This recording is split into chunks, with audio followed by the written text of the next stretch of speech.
Morning everyone. आज हम लोग नया टॉपिक स्टार्ट करेंगे, अलंकार। ठीक है, अलंकार चाहे 9th हो, 10th हो, फर्स्ट ईयर हो, इंटर हो, सभी के सिलेबस में अलंकार आते हैं। ठीक है, अलंकार क्या होता है? अलंकार दो शब्दों अलम प्लस कार से मिलकर बना है। ठीक है, अलम का अर्थ होता है आभूषण और कार का मतलब करने वाला, मतलब सजावट करने वाला। कहने का अर्थ है कि काव्य की शोभा बढ़ाने वाले शब्दों को अलंकार कहते हैं। ठीक है, जो काव्य की सुंदरता को बढ़ा देते हैं शब्द, वही हमारे अलंकार कहलाते हैं। अलंकार के भेद हैं। अलंकार के 3 भेद होते हैं: शब्दालंकार, अर्थालंकार और उभयालंकार। ठीक है, शब्दालंकार क्या होता है? जहां काव्य की शोभा का कारण शब्द हो, वहां शब्दालंकार होता है। अर्थालंकार क्या होता है? जहां काव्य की शोभा का कारण उसका अर्थ हो, वहां अर्थालंकार होता है। उभयालंकार क्या होती है? जहां काव्य में शब्द और अर्थ दोनों के कारण चमत्कार उत्पन्न हो, वहां उभयालंकार होता है। ठीक है, आगे शब्दालंकार के भेद हैं: अनुप्रास अलंकार, यमक अलंकार और श्लेष अलंकार। अनुप्रास अलंकार के फिर 5 भेद होते हैं: छेकानुप्रास, वृत्त्यानुप्रास, श्रुत्यानुप्रास, लाटानुप्रास और अंत्या अनुप्रास। ठीक है, फिर यमक अलंकार के 2 भेद होते हैं: अभंगपन और सभंग पद। उपमा अलंकार के भी 3 भेद होते हैं: पूर्णोपमा, लुप्तोपमा और मालोपमा।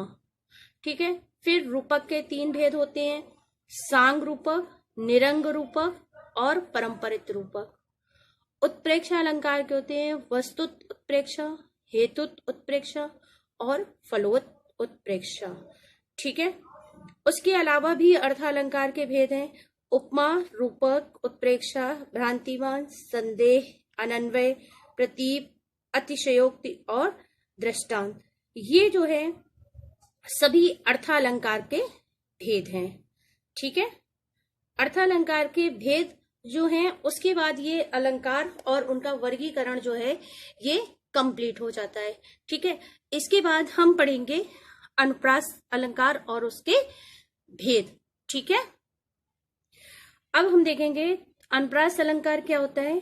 अनुप्रास अलंकार होता है जहां समान वर्णों की, वर्ण होते हैं अक्षर, जहां समान वर्णों की बार बार आवृत्ति हो, चाहे स्वर मिले या ना मिले, वहां अनुप्रास अलंकार होता है। कहने का अर्थ है कि जहां समान वर्णों की आवृत्ति बार बार होती है, वहां अनुप्रास अलंकार होता है। अनुप्रास अलंकार के 5 भेद हैं, अभी आपको बताए: छेका अनुप्रास, वृत्त्यन अनुप्रास, श्रुति अनुप्रास और लाटा अनुप्रास और अंत्य अनुप्रास। पहला देखिए, छेका अनुप्रास, जहां एक या अनेक वर्णों की आवृत्ति केवल एक बार होती है। ठीक है, छेका अनुप्रास में वर्ण की आवृत्ति केवल एक बार होती है, वहां छेका अनुप्रास होता है। जैसे कहत कत परदेसी की बात, इसमें कहत कत मतलब का वर्ण केवल एक बार आया है। ठीक है, एक बार कहत और फिर एक बार रिपीट हुआ है तो एक ही बार गिना गया, कहत कत। इसी तरह पीरी परी, पीरी में री और री, मतलब एक बार तो उसका शब्द है और एक बार शब्द की अक्षर की पुनरावृत्ति हुई है, री। ठीक है, तो ये होता है छेका अनुप्रास। कहने का अर्थ है जहां एक या अनेक वर्ण की आवृत्ति केवल एक बार होती है, वहां पर छेका अनुप्रास होता है। ठीक है, फिर नेक्स्ट है वृत्त्यन अनुप्रास। वृत्त्य माने होता है बार बार, जहां एक अथवा अनेक वर्णों की आवृत्ति 2 या 2 से अधिक बार हो, वहां वृत्त्य अनुप्रास होता है। ठीक है, तरनी तनुजा तट तमाल तरवर बहु छाय। तरनी में ता, तनुजा में ता, तट में ता, तमाल में ता, तरवर में ता। यहाँ ता वर्ण की आवृत्ति अनेक बार हुई है, इसलिए यहाँ पर वृत्त्य अनुप्रास है। क्लियर है? नेक्स्ट आगे है हम लोगों का श्रुत्यनुप्रास।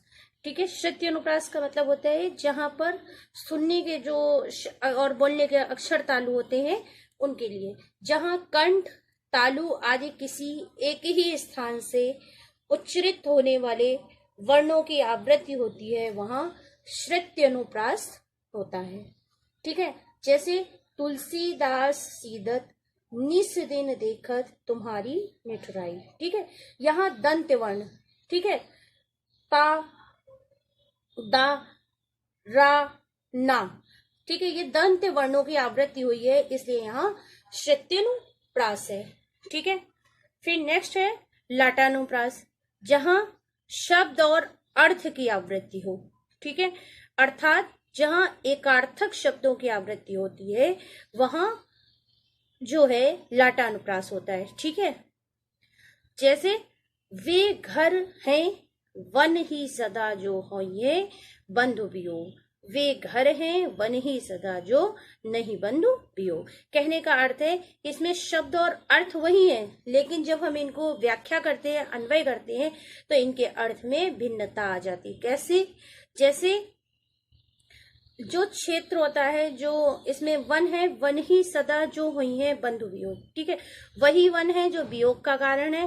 वे घर हैं वन ही सदा नहीं बंधु वियोग, कहते हैं कि जो घर है वो वियोग के लिए नहीं है। कहने का अर्थ है कि कवियों द्वारा जो खोज व प्रचलित किया गया था, इसीलिए इसे लाटानुप्रास कहते हैं। ठीक है, भिन्नता के कारण, जो अर्थ के कारण भिन्नता उत्पन्न होती है उसे लाटानुप्रास कहते हैं। क्लियर है यहाँ तक?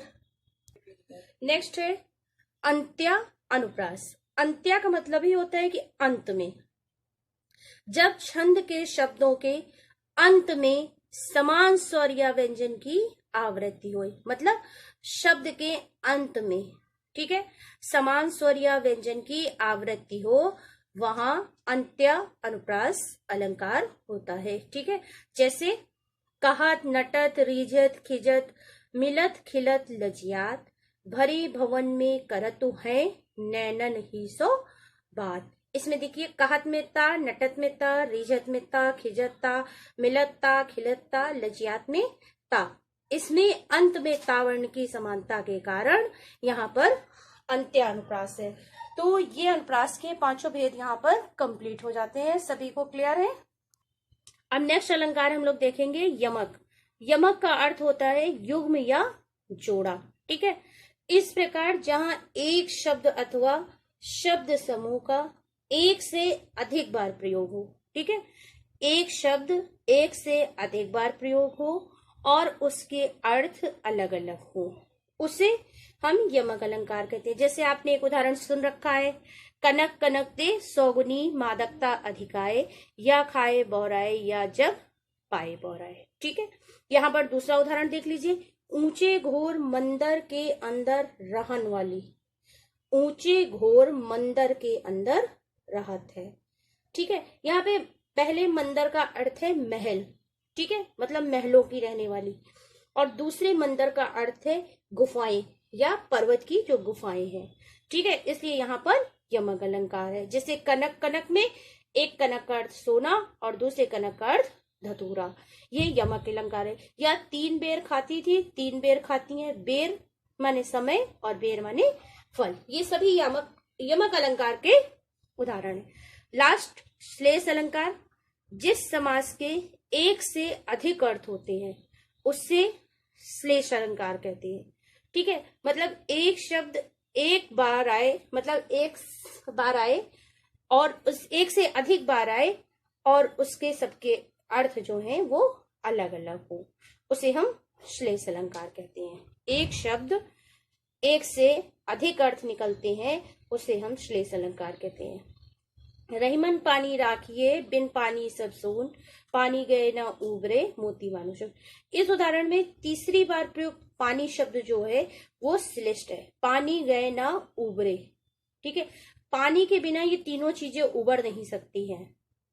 चमक जो है मोती के पक्ष में, मतलब इज्जत प्रतिष्ठा मनुष्य के पक्ष में, और जल जो आटे या चूने के पक्ष में, अतः यहाँ पर श्लेष अलंकार है। ये आपका शब्द अलंकार और उनके भेद जो है उनका वीडियो जो है ये पूरा कंप्लीट होता है। इसके बाद नेक्स्ट टॉपिक में हम अर्थालंकार के भेद पढ़ेंगे। ठीक है, ओके।